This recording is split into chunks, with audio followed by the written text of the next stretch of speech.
আসসালামু আলাইকুম রহমতুল্লাহি ওয়া বারাকাতুহু।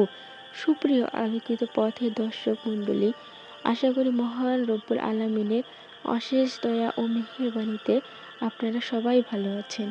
প্রিয় দর্শক, আমরা অনেকেই শয়তানের ধোঁকায় পড়ে না বুঝে অনেক খারাপ মন্দ কাজ করে থাকি। প্রিয় দর্শক, এতে করে আমাদের আমলনামায় ভালো কাজের চেয়ে মন্দ কাজের পাল্লা ভারী হচ্ছে। এভাবে প্রতিনিয়ত আমরা অসংখ্য গুনাহর ভাগীদার হচ্ছি। তো প্রিয় দর্শক, আজকে আমি আপনাদের এমন একটি তাসবিহ সম্পর্কে বলবো, যেটি পাঠ করে আপনার জীবনের সকল পাপ মহান রব্বুল আলামিন ক্ষমা করে দিবেন। আপনি যতই পাপী বান্দা হন না কেন।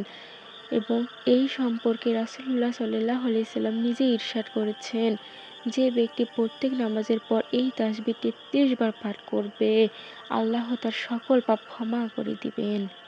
আপনার গুনাহর পরিমাণ যদি সমুদ্রের পরিমাণও হয়, তবুও মহান রব্বুল আলামিন ক্ষমা করে দিবেন।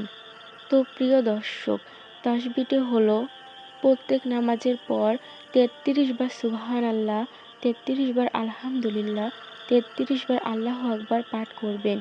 ইনশাআল্লাহ মহান রব্বুল আলামিন আপনার জীবনের সকল পাপ এবং গুনাহ ক্ষমা করে দিবেন।